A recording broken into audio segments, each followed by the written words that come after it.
Tim just needs to get this robe and things, so he asked me to start. So why don't we start today with a prayer. Again, you know, those of you who know me, I'm kind of fixated on the Psalms because I'm not that good at prayer on my own, and it's good to get the Lord's help. So this is a prayer based on Psalm 120. I think it's a great one for the world today. In our distress, we cry to you, O Lord, and beg that you would answer us. Deliver us, Lord, from all the lies and all the deceitful tongues. What can we give you? And what more can we do to you? Woe is us, for we too often are aliens, aliens to each other, aliens to you. Too long have we had our dwelling place among those who hate you and hate peace. But Lord, we come to you in seeking peace, peace of mind, world peace. And we know that when you speak, all the peace will be given. In Jesus' name we praise and thank you. Amen. Amen. Okay. Now, first of all, does everybody have any questions about where we've been? And is this stuff getting to you now? I mean, is this just old hat that we keep getting this same stuff? If it is, we've got the exciting things this week. Because remember, we had these 7 seals, and we did 6 of them. And then we had these 2 glimpses of heaven. And now, chapter 8, we're ready for the 7th and last seal. And I can tell you, if you haven't read already, all hell's going to break loose now. But anyway, does anybody have any comments or questions about where we've been so far? Are you feeling that this book is inspired? Is it really moving you? How about it? Any reactions yet, or are you too shy to say? But you know me, I like to have you talk to me. Hey, can I ask everybody to mute their microphones unless they want to say something? Okay, as long as the muting doesn't make you shy to talk. I want you to talk. Okay, I guess you're all shy to say anything. It hasn't hit you yet, but I think a way of really getting more out of these next couple of chapters is I want you to read these passages in 2 ways.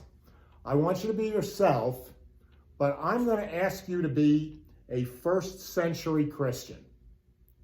And in fact, you're the one now who's under fire. Because I think if you have that mindset, you can better understand how comforting a word this would be. Remember now, you're not telling anybody but your friends that you're Christian, huh? Everybody's on board with that, right? And you know some folks who've been caught now, right? Okay. In light of that, haven't these seals given you some hope? Because the Lord's finding a way to deliver us, huh? See, all these catastrophes, they're not bad. They're good. Okay, now let's be first century Christians. Most of us can't read, right? We're an oral culture, and so usually what happens when we worship is somebody reads or tells us stories about Jesus. You know, we're in the late 1st century, so a lot of the Gospels have been written already. But anyway, most of us can't read, and so I'm going to be the reader today. I'm one of those. I was, after all, trained by the Pharisees. Most of us are Jewish still. There's some of us who are Gentile. But we got this letter from somebody who says he's John. And so usually I like to have you read, but I'm going to read it the way I think it would have been read to first century Christians. Now, of course, a lot of us know Greek. Those of us who are Jewish have been Hellenized, so we know Greek. And so again, I'm reading it in English, but this is probably the way this was written. We're ready for chapter 8, right? The opening of the 7th seal. Now, I want you to hear this as somebody who's under fire, somebody whose next step out of the assembly, out of the house, it might mean you get caught. All right. I'm just going to read the first couple of verses of chapter 8. Now, the main point is that when we are saying this, We have a high priest, one who is seated at the right hand of the throne of the majesty in heavens, a minister in the sanctuary, in the true tent that the Lord and not any mortal has set up.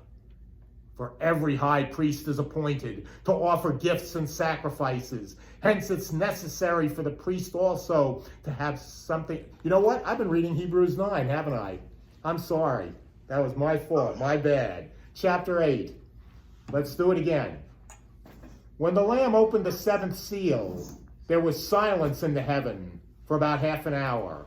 And when I saw the seven angels who stand before God, and seven trumpets were given to them, another angel with a golden censer came and stood at the altar, and he was given a great quantity of incense to offer with the prayers of all the saints on the golden altar before the throne. And the smoke of the incense with the prayers of the saints rose before God from the hand of the angels. Now, after that bad detour into Hebrews, do you get the point? Did you hear this last one that I should have read right away, like a first century Christian? Remember, how would you have felt hearing those words? Things have been bad for us, but doesn't this give you hope? Now, who's the Lamb? We all know who the Lamb is, right? Right? And since this is the seventh seal, what's the significance, do you think, the seventh is? Completion. Aha, this is when it all gets complete, right? And then seven angels and seven trumpets. Now, we had angels before, back in chapter 7, right? Mm-hmm. There were two sets of angels, right? The angels who were protecting the earth and the angels who did the bad things. Which do you think these angels are? Are these the good ones or the bad ones? Well, they're announcing they have to be good. Okay. Now, that's a good point and a good argument. Most of the biblical scholars would agree with you, but you know, Martin Luther didn't agree. He thought the angels in this chapter and the next couple chapters, and the rest of this chapter are the bad ones. And what you say about that says something about, do you think bad things are sent by God, or are the bad things sent by evil? And God's not in control of them. What's your position on that? God's in control of everything, but bad things happen to good people. Okay, then I would say the angels in this chapter are God's angels. He sent them. But heads up, Luther doesn't think God works bad. And so sometimes he talks like you, he agrees with you, but most of the time he thinks bad is something that God's not in control of. So you'll see as we get into these different angels, I'm going to tell you who Luther says they are. Okay? But anyway, as a first century Christian, wasn't this comforting to hear that the Lamb is in control? Yes. Okay. And now I want you to read the rest of these. Now, the trumpets. Everybody knows what the significance of trumpet is. I think we got into that last week, right? They're announcing the good news. Right. And remember, in ancient times, he used a trumpet as a call to war, right? Yeah. So, and once again, guess how many trumpets there's going to be? All right. Yep. So this is the fullness of time that's being revealed here. Okay. Now, would somebody pick up, and we're going to then start with, how about reading from verse 3 to 5, okay? Another angel came and stood at the altar, holding a golden censer, and much incense was given to him, so that he might add it to the prayers of all the saints on the golden altar, which was before the throne. And the smoke of the incense with the prayers of the saints went up before God out of the angel's hand. Then the angel took the censer and filled it with the fire of the altar, and threw it to the earth. And there followed pearls of thunder, and sounds and flashes of lightning, and an earthquake. Okay, wait a minute now. First, be a first century Christian. No, first century Christian. Did this scare you? All this talk about a thunder and an earthquake? Yeah, it terrifies me. Sure. Yes. Well, now wait a minute. Bernie read it. That really scared me. Now wait a minute. Wait a minute. You're a first century Christian. Wouldn't it be great if there were this kind of thing that went on? Because right now, So that might set us free. Yeah, this is good news because what they're doing is justice is coming. Amen. Justice is coming. Right. That's how the first century Christian would look at it, because they've been oppressed. And What if it's coming for me, Bill? But you don't have to worry. Because the Lord's coming. The angels announced it. And don't forget, a lot of us are Jewish. Remember, in the Old Testament, that's the way to understand all the threats that God makes in the Old Testament. God is a just God who's going to get those who are against the people of God. We are the chosen people who are going to be all right. And since most of us have a Jewish background, that's the way we hear this. Yeah, it's a difference in election, right? So anyway, you see, the 21st century Christian in me, Gentile Christian, I'm like you. This is scary. But I hear it like the first hearers, who John's writing to now. Well, how about it? Are we in the end times? Haven't there been rumblings before?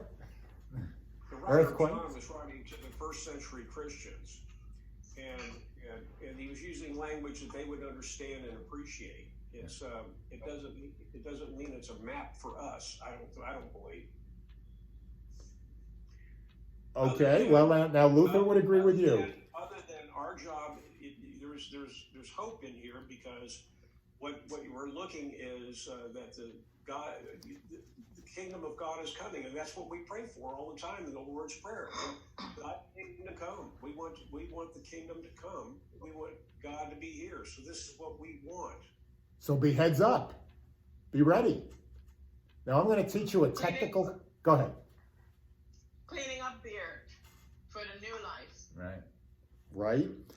There's a technical term that's used in theological education in seminaries. I'm taking a seminary. It's called realized eschatology. It means we are now already in the end times. And how about it? Would that be a way of thinking about life here? After all, we've had, since Jesus, we've had 2,000 years of earthquakes. We've had 2,000 years of these other catastrophes. And the whole point of realized eschatology is Jesus is coming soon. Get ready. Get rid of all that crap. Be prepared. Don't wait for the next committee meeting to decide. Do it. Right. As humans, we are always in the end times because We are creatures. we're finite, we're terminal, we will die, we will be facing our end times. So from the moment we're born, we're facing our own end times. The existentialist philosopher in me agrees with you 100%. And the Christian agrees with you pretty much. I guess what I want to say is, though I agree with everything you said, it's different since Jesus. Because before Jesus, we didn't have the security to know that the end is not really the end. Yeah. But other than that, I agree with you completely. In times, in terms of earthly world, yeah, our creature times, right? By the Our way, physical body will die, but it will be resurrection in a spiritual body. No, we believe in the physical resurrection. well, again, that's different theological approaches. The Lutheran in me agrees with you, Pastor, but there's been plenty of Christians who say no, we will have our spiritual body won't be at all like the physical body. Listen, Tim and I probably say it's Yeah. the same.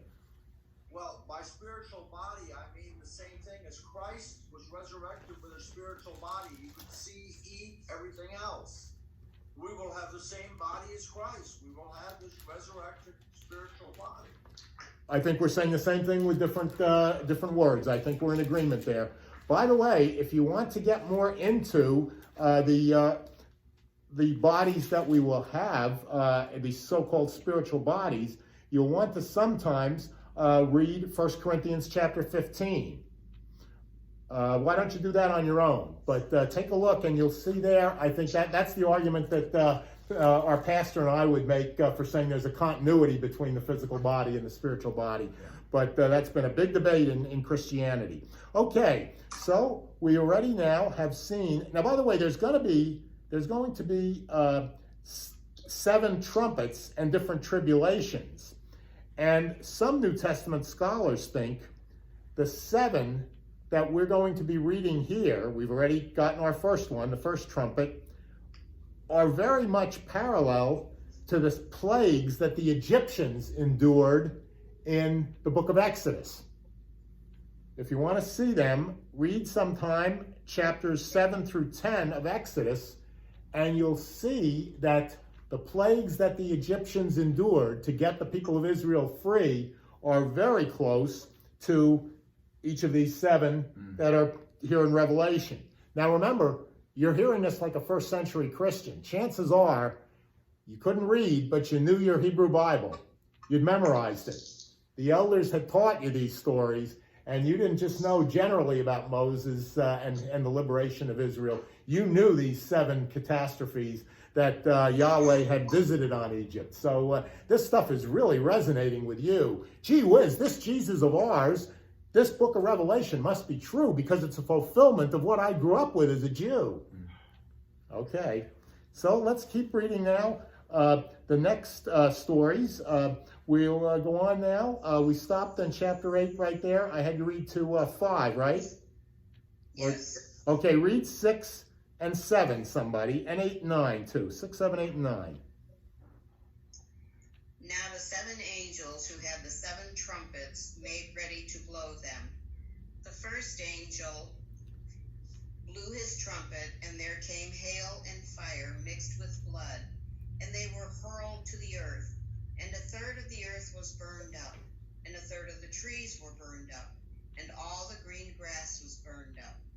The second angel blew his trumpet, and something like a great mountain, burning with fire, was thrown into the sea. A third of the sea became blood. A third of the living creatures in the sea died, and a third of the ships were destroyed. Okay, your first century Christian first. Isn't this comforting? Those Romans are going to get theirs.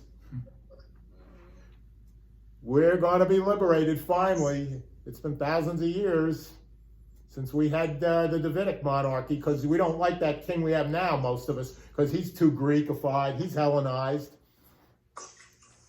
But what about us 21st century Christians? Is this more the same, right? You have to decide, is this something that's just for the past, or is this a description of the horrors that come with living?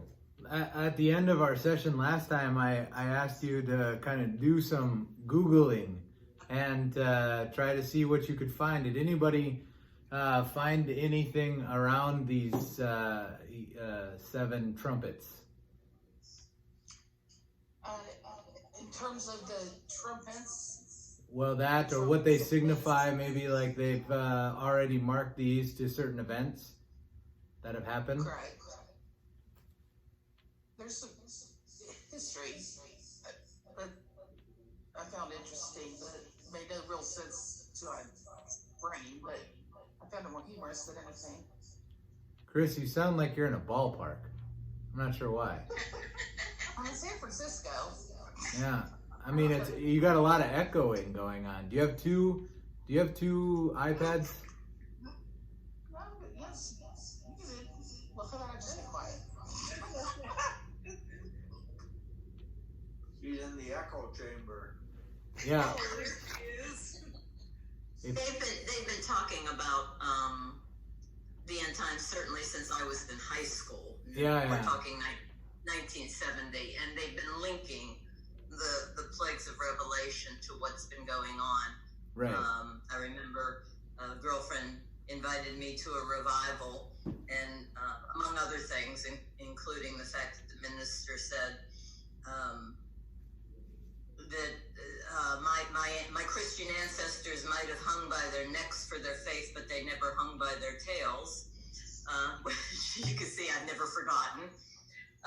But they pointed to everything in Revelation, and they linked it to a current event. Now, this is 1970. So I have a friend from North Carolina whose brother is of this ilk, and she talks about how he links everything that's happening to the plagues and the prediction of Revelation, and when they do or don't happen, he just changes direction and links them to something else. So, this has certainly been going on all of my lifetime, and because humans just have this need to be in control and fill in the void of information, I expect it will continue until there actually is a last day on Earth. Yeah. So do you have specifics about what they linked it to? Like, what did they link? What did he link like the first trumpet to? Do you have an event that they've been linking these things to? Or? Yeah, to earthquake, I'm sorry, the hail and the fire. I forget Mount St. Helen. When Mount St. Helen exploded. Okay. That was that, and then Australian wildfires. Have you heard that one? Yeah. Well, yeah. I mean, not from him, because I haven't been in touch with Kristen since then. But okay. yeah, I'm sure he has. I'm sure he has. Well, should we just regard these as poor benighted souls, or could they have some truth to them? What's our position on this? Now, the liberal theologian in me says definitely, and besides, don't even take this too literally. This is all a dream of John's. But how about this? How about, yes, insofar as things like this happen, we are in the end times. But remember now, God doesn't tell time like we do. 2,000 years is not long for God, is it? No. And maybe it's another million even, but didn't the end times begin with Jesus?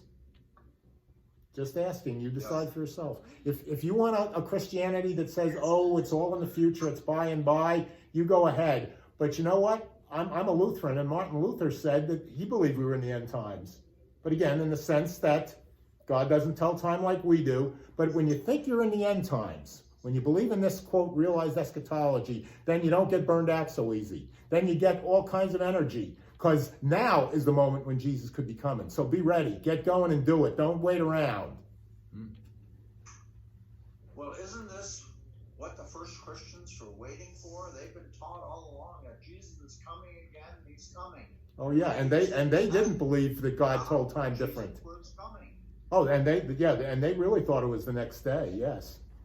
We talked about that earlier, remember? Some of the letters that at the beginning, there had been this one church that John had to chide because they had stopped doing anything, or they were just carousing because they thought the end was any day. So, there's Lutherans have this idea, it comes from Paul, in but not of. There's a sense in which you can share with Revelation that yes, we're in the end times, but don't take it like the world does. Meaning the next minute, and that this is somehow unusual from the way it's been the last 2,000 years. Okay, let's see what else. We've got some other prophecies here. The third trumpet, how about and the fourth, how about 10 through 13?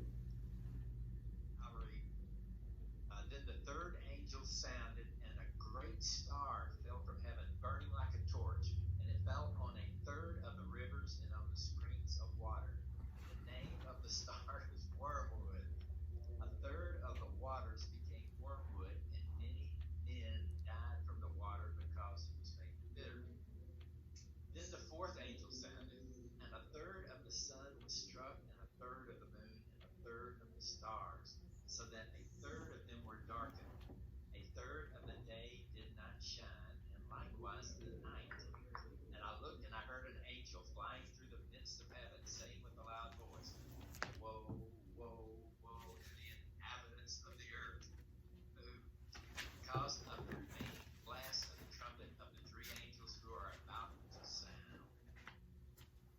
Okay. Don't you see? It's all about. I didn't hear you. Say it again. I have a question. Looks pretty bleak to me. So, why is everything a third, or 33.3%? And then the last verse in 13, 3 angels. So does 333 have any significance? I couldn't figure that out. I've not come across that either myself, and I think you be your own interpreter there. I mean, the allegorist in me says, "Don't you see? 3 is the golden number too for us Christians, Father, Son, and Spirit." But I've not seen anyone say that, so I'm simply not aware on that.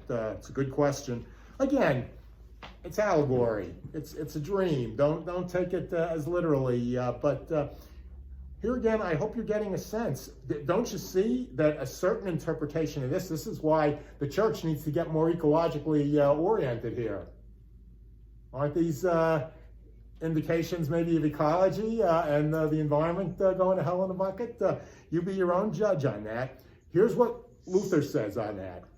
You can get what you want out of Revelation. That's why don't take it too literally. You be your own judge on that. Okay, are we ready now for the fourth trumpet? Can I just do an aside here for a minute before we go on to the fourth trumpet? Go ahead. I agree that well, my belief is that revelation to today's audience means always be ready, and this concept of the fact that we're destroying our planet, that sort of stuff should not be ignored. I think, it should motivate us to positive behaviors, not leave us rolled up into the fetal position and frightened about the end of time.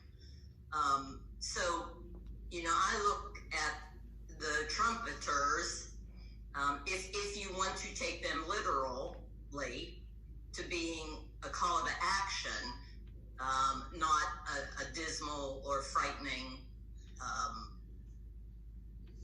announcement. You're reading it like the first century Christians would have. That's what I hear your advice is to us. To the inhabitants of the world. What did you say? Did you say that again, Wayne? I read the fourth trumpet, and the angel says, "Woe, woe, woe to the inhabitants of the earth." So it's going to befall everyone, it seems to me. I keep thinking that the end time for everyone is at their death, when they are going to meet and see Jesus again. That's when Jesus comes back to them, because the people from these years that we're talking about wouldn't be alive when it's actually the end of the earth. So I think we get our resurrection and going to heaven at our death. Now, that's certainly the way a lot of Christians have thought. And Wayne, you're pointing too about, does this mean that everyone on earth is going to go through all this kind of catastrophe? Tune in till we get to Revelations 20. Mm-hmm. Because, see, fundamentalists especially understand it that way, and they have devised a doctrine called the rapture. And we'll talk about that. And also, they do a lot of speculations about what they call the millennial kingdom. And so we'll get to that in a couple of weeks and see if that's what we need to do to get out of these problems. But again, I go back to my advice. Read this passage like a first century Christian. You see, we are in the world, but not of it, we Christians. And so that's why when most of us are getting this read to us, when we have this read to us, we know that this is a message of liberation for us. And thankfully, the world, and that means the Roman Empire, our conquerors, they're going to get theirs. We're going to be set free. But we got to get ready. Again, nobody's wrong on this. Because it's a dream, we can't say who's really got the right reading. Okay, are we ready then for Can I interrupt just for a minute? Yep, please do. May I interrupt just for a minute? Why, I was thinking the other day, why is all of this happening? And I came to the conclusion that it's punishment for mankind. So this is a type of punishment. Well, that's only if you think God sent it. Now, certainly the Presbyterian in me, the follower of John Calvin in me, agrees with you completely. Because after, but remember, there's this other possibility that evil is out of control. So you be your own theologian on that. I think it's helpful once we get all the way through the seventh trumpet to look back to try to view the trumpets as a whole. I think that's where we get ourselves into trouble sometimes, is when we stop and pause at part of the story and not the whole of the story. Does that make sense, Wayne? It does to me as a critic, but I believe every word's inspired, so I don't agree with you, Pastor. I'm a fundamentalist. Okay. Okay, are we ready for the fourth trumpet now? No, we did the fourth trumpet, Mark. Okay, we did? We're Going to the fifth trumpet. We went to the fifth. Let's go to the fifth trumpet, and this one is going to go on and on. This is 12 whole verses, so let's just do the first 6, all right? I'll read it. And the fifth angel blew his trumpet, and I saw a star that had fallen from heaven to earth. And he was given the key to the shaft of the bottomless pit. And he opened the shaft of the bottomless pit, and from the shaft rose smoke, like the smoke of a great furnace. And the sun and the air were darkened with the smoke of the shaft. Then from the smoke came locusts on the earth, and they were given authority like the authority of the scorpions of the earth. They were told not to damage the grass of the earth, or any green growth, or any tree, but only those people who do not have the seal of God on their forehead. They were allowed to torture them for 5 months, but not to kill them, and their torture was like the torture of a scorpion when it stings someone. And in those days, people will seek death, but will not find it. They will long to die, but death will flee from them. Okay, now we first century Christians knew our Hebrew Bible. How well do you know your Hebrew Bible, 21st century Christians? Does that remind you of any book of the Bible? The plagues of The locusts. the plague, locusts. Now, of course, this whole thing reminds us of the escape from Israel, but there's a book of the Bible that's all about locusts. Mm-hmm. It's a smaller one. Okay, we'll tell you. Job. Joel has 3 locusts. Job, oh yes, Job. And remember, we knew. So don't you see? This is a fulfillment of the prophecy, just as the Hebrew Bible, which is prefigures what's going to happen to us Christians. This revelation, this dream, must really be authoritative here, right? Okay. And so since we grew up with this story, we don't find this scary to us. And especially now, we have the assurance. Did you see verse 4? Those who have the seal of God on their foreheads are not going to have damage done to them. Did you see that? Yeah. Yes. Passover. Yes, that's true. But then again, not all of us Christians are Jews by now. How do we get the seal? What is our seal? Baptism. Yes, exactly. And Romans 6 will tell you that. Okay, any more follow-up on that? You want to keep going? And There's always, I don't know, is it Revelations where there's always been a reference at judgment to the book of life. So does that come from, does that come from Revelation? I'm not sure what you're saying. That there's a reference you're saying in Revelation to the book of life. I think that's at the end. I was going to say, that doesn't come. We haven't gotten there yet, but we haven't covered it yet, have we? So it is a Revelation. Okay, so it is a Revelation. Excuse me, say what? And their names are written in the book of life. That I think that's at the end. I don't think that's in Revelation. It's coming Yes, it comes in Revelation 22, right? Yeah. And wait, also in chapter 13, that's the first time we're going to see it. So we haven't seen it yet. But I think you're right that, let me just go ahead. Revelation 13, if anybody wants to keep your finger where you are, it's in 13, I think, 8. Yes, 13:8, verse 8. Book of Life of the Lamb, yeah.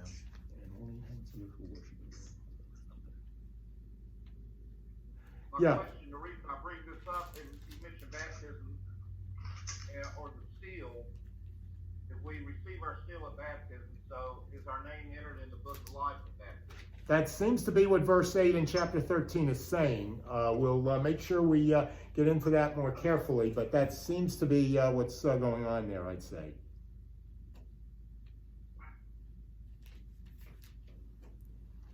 But that means, you see, this is another reason why we Lutherans don't say baptism's just a symbol. We say something actually happens to you. You're actually born again, or to use the language of John, you're actually receiving this seal on your forehead. You're a changed man and woman when you're baptized. Your end life already came. Yeah, you've died. Literally. Read Romans 6. That's where we get it from. Any more on this? Should we go a little higher or not? I don't know what you're thinking is here. We have 5 minutes, I guess. Yeah. Let's see if we can get to we're chapter 10, and then we'll cut it off. So, yeah. I don't know God if we should can get already know us if we're in the book of life. Does the seal identify to the angels that come to what the good or the bad? Does the seal, does that identify to the angels? Well, it's got to be if they're killing the ones that aren't in the book of life. They don't have the seal. Right? That seems to be what's going on. God being all knowing, he already knows, we're marked, He knows if you're in the book of life or not. Right. So why do you need baptism? Well, here's how Luther handles it. He says, yes, it's possible for someone to be saved without baptism, but the normal procedure is those who are in the book of life, those who are saved would be baptized. There's exceptions. Okay, let's read on here, 7 through 11. Somebody pick that up. I'll read it. In appearance, the locusts were like horses arrayed for battle. On their heads were what looked like crowns of gold. Their faces were like human faces. Their hair like women's hair, and their teeth like lions' teeth. They had scales like iron breastplates, and the noise of their wings was like the noise of many chariots with horses rushing into battle. They had tails like scorpions and stings, and their power of hurting men for 5 months lies in their tails.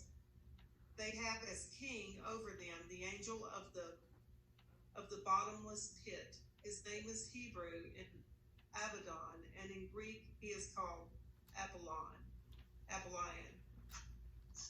Okay. Anybody want to talk about Abaddon? That's the devil. Well, here's what's interesting. Abaddon, literally, in the Greek, that's what appears there. Literally, it means destroyer. I think that's a kind of a neat insight about the devil. Instead of getting all hung up on what the devil is like personally, the devil means destroyer. And so anything then that is destructive of God's good, we can say is the devil. Liar. Okay, how so? Because I'm not believing in the personal devil now? Is that it? Is that why I'm a I'm liar? saying the devil is the liar. Yeah, okay. Or, at least with the Greek, the destroyer. Now, let me just back up something. I wanted to tell you what Martin Luther said this trumpet was all about. But no, let's do the 5th trumpet right now, because we're still on the 5th one. We haven't gotten yet to number 6. Luther said the 5th trumpet, the plague of locusts, that evil angel is a heretic named Arius. Now, let me tell you who Arius is. Arius was a heretic in the early church who said the Son of God is not divine. And he created all kinds of havoc in the church. The church was badly hurt by that, and the reason we have a Trinity doctrine is to combat this guy Arius. So remember, I told you Luther didn't want these evil angels to be sent by God. He felt that these were evil angels and out of control. So he says what you should do with the fifth trumpet is to understand it as the evil heretic Arius. And by the way, do you know, you can use this on the Jehovah's Witnesses when they come to you, you know. The Jehovah's Witnesses teach Arianism. They wouldn't admit it, but they don't believe the Son of God is God. Oh, yeah. And so when they're telling you about reading the book of Revelation, you can out Revelation the Jehovah's Witnesses now. Tell them how the fifth trumpet is really a representation of what you're teaching. Is it the same one where they eliminate the Old Testament, right? Or is that? Oh, no, they don't eliminate the Old Testament. Okay. I thought Arian. Oh, the Arians. I thought you said. I thought you meant the Jehovah's Witnesses. No. Arius kept it. I think you're thinking of the Gnostics and Marcion. Okay. Yeah, Marcion. Yeah. That's right. Mhm. That's right. Okay, but now as we get into this next one, which next week I want you'll be interested, I think, to know when we get to the seventh trumpet, you will see that actually Luther thinks that that's Mohammed. Now you got to understand what was going on in his lifetime. We have a lot of anti-Islam in our day, but if you're European in Luther's lifetime, you had a good reason to be scared of the Muslims because they'd already taken over all of Spain almost. The Moors. They were ready to come to get us Germans, right? And so all these, this is another reason why Luther thought we were in the end times. He was sure that the sixth trumpet is going to be the flooding of, is all sponsored by Mohammed. Now, of course, we don't believe that now. At least I don't, but I thought you'd be interested. So what do you think? Should we finish it next week or not? No, let's keep going. Okay, keep going. So somebody, let's finish this up. The rest of the chapter, 12 through 21. I read it. The first woe has passed. There are still two woes to come. Then the sixth angel blew his trumpet, and I heard a voice from the four horns of the golden altar before God, saying to the sixth angel who had the trumpet, release the four angels who are bound in the great river Euphrates. So the four angels were released who had been held ready for the hour, the day, the month, and the year to kill a third of humankind. The number of the troops of cavalry was 200 million. I heard their number, and this was how I saw the horses in my vision. The riders wore breastplates the color of fire and of sapphire and of sulfur. The heads of the horses were like lions' head, and fire and smoke and sulfur came out of their mouths. By these three plagues, a third of humankind was killed, by the fire and smoke and sulfur coming out of their mouths. For the power of the horses is in their mouths and in their tails. Their tails were like serpents having heads, and with them they inflict harm. The rest of humankind who were not killed by these plagues did not repent of the works of their hands or give up worshiping demons and idols of gold and silver and bronze and stone and wood, which cannot see or hear or walk. And they did not repent of their murders, of their sorceries, or their fornication, or their thefts. Ghost riders in the sky. Come on, you had it playing in your heads too. How about it, first century Christians? This is vindication for us, isn't it? Because you know, when we hear a third of humankind's going to get it, that's mostly those Romans. And now be in Luther's lifetime. It's true, isn't it? Haven't those Muslims wiped out a large number of us Europeans, us Christians? They've taken over the Holy Land, haven't they? You know, they've invaded Europe, and they're at the gates of Vienna. Exactly. Thank you. So you can see why Luther took it this way. How do we 21st century Christians take this, though?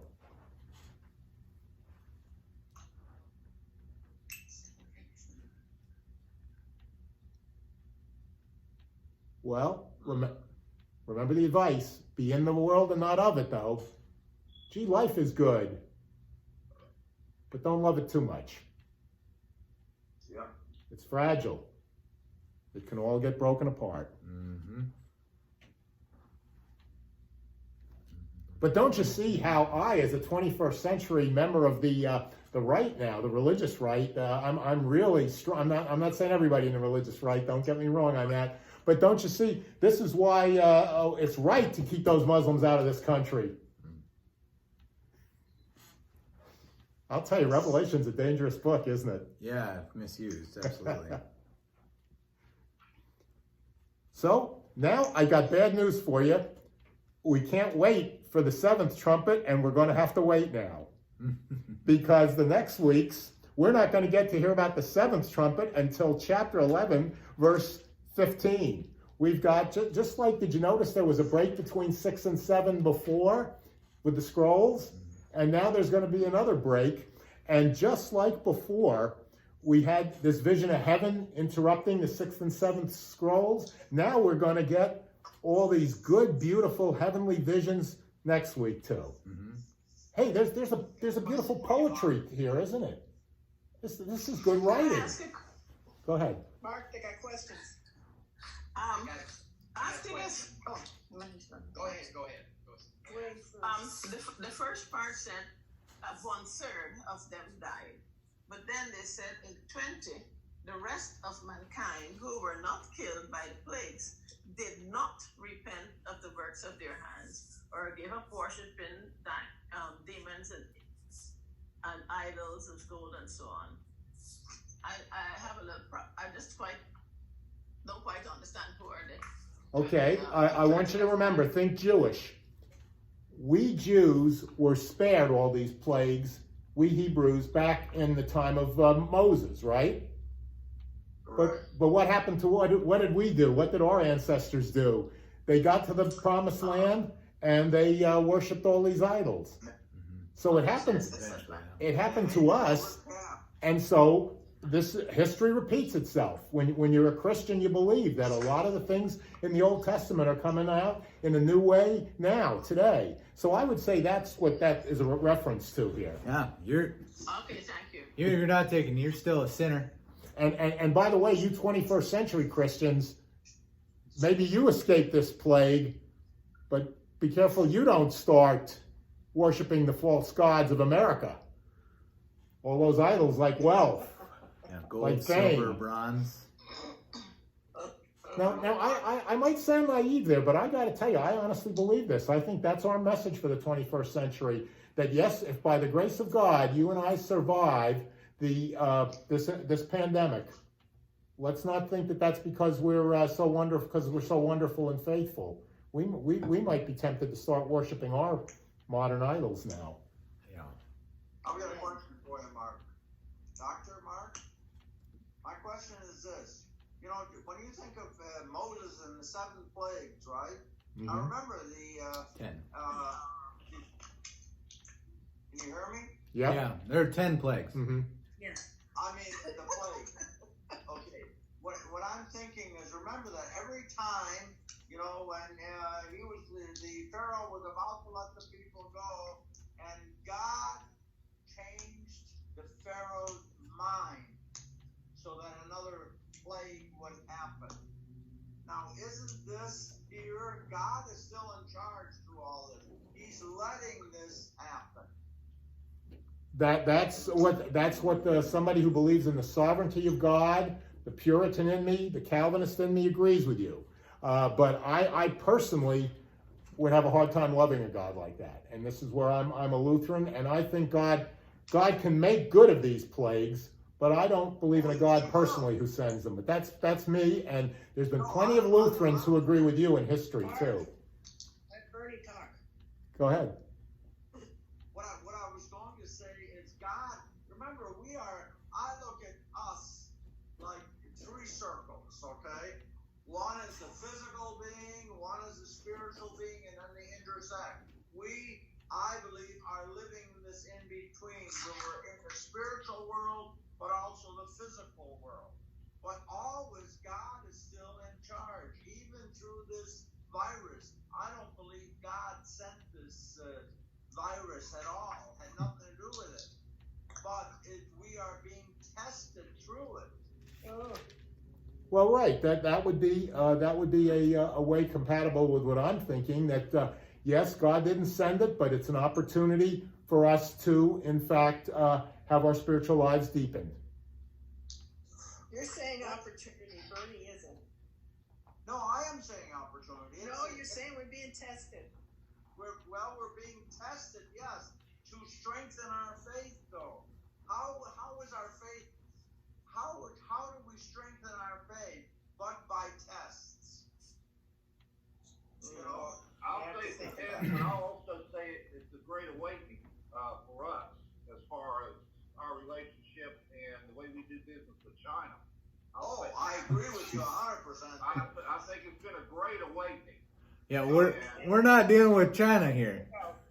Time to go. Well, now wait a minute. If Luther can say this was about Mohammed, I defend anybody who says it's China. You can do with it what you want in Revelation. I had an interesting encounter this last week. I'll bring it up at the end of our time here. That I was doing Bible study. I think something was happening. Yeah, Bible study on Wednesday. And a guy comes in with a metal detector. He wants to look at our land because we have a bunch of Civil War stuff all over around here. And but afterwards, he wanted to inform me that the pandemic is the 6th trumpet, and he went through all of the trumpets for me, and wanted me to understand that he has